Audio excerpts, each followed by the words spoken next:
Et hop, salut à toi. Aujourd'hui, je vais t'expliquer en quelques minutes comment te former si tu as un emploi du temps de ministre.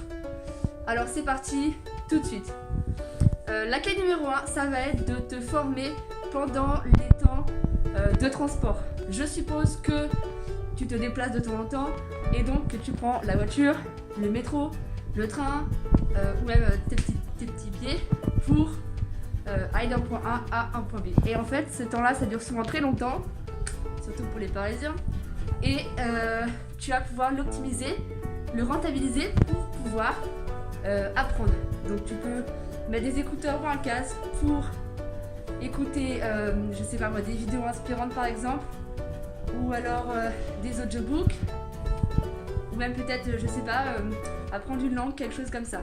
Donc il y a plein de choses sur internet en audio qui vont t'apprendre des choses et t'apporter des résultats de ouf. Donc tu peux utiliser ceci comme une première clé. La deuxième clé, ça va être d'utiliser ta télé.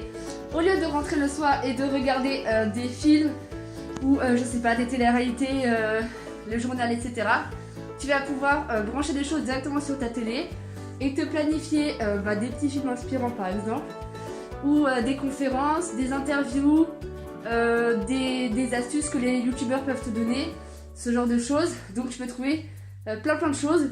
Tu branches sur ta télé avec un petit câble HDMI depuis ton ordinateur portable, ou par exemple tu castes via ton téléphone et tu peux trouver plein de choses qui vont t'apporter vraiment énormément par rapport aux programmes qui sont diffusés normalement à la télévision grand public. Troisième clé, ça va être d'utiliser le livre. Le livre, mais pas le livre numérique, le e-book, mais le livre papier. Pourquoi? Parce que ça va te permettre tout simplement de ne jamais connaître la panne de téléphone, le bug, le manque de batterie, etc. Là, tu vas pouvoir toujours avoir un petit livre sur toi et ça va te permettre du coup de rentabiliser les temps d'attente que tu peux avoir par exemple dans les files d'attente ou si tu as un train qui arrive en retard, ce genre de choses. Dès que tu as un petit problème, tu sors ton livre et c'est parti, en 2 secondes, tu t'instruis et c'est nickel. Clé numéro 4, tu peux utiliser les petits moments de ta journée qui a priori sont inutiles et chronophages pour apprendre et t'améliorer. Donc ça va être quoi comme moment? Ça va être par exemple quand tu es aux toilettes, quand tu prends ta douche, quand tu cuisines par exemple, quand tu fais tes courses. Tous ces petits moments qui sont nécessaires mais qui te prennent du temps, tu peux les utiliser pour écouter ou regarder des vidéos et t'améliorer. Cinquième et dernière clé qui est très importante, ça va être l'idée que tu dois dire non aux autres. Tu dois dire non aux demandes des autres et aussi parfois mettre fin à des relations toxiques qui te mangent énormément de temps.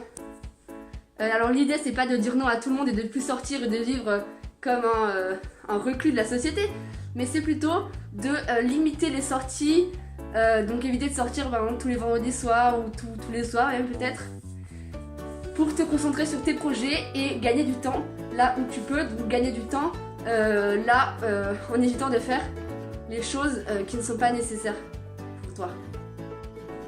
Alors en écoutant cette vidéo, tu vas peut-être te dire que mince alors, je vais plus pouvoir rien faire, je vais devoir travailler 24h sur 24, 7 jours sur 7. Mais en fait, non, pas du tout, c'est faux.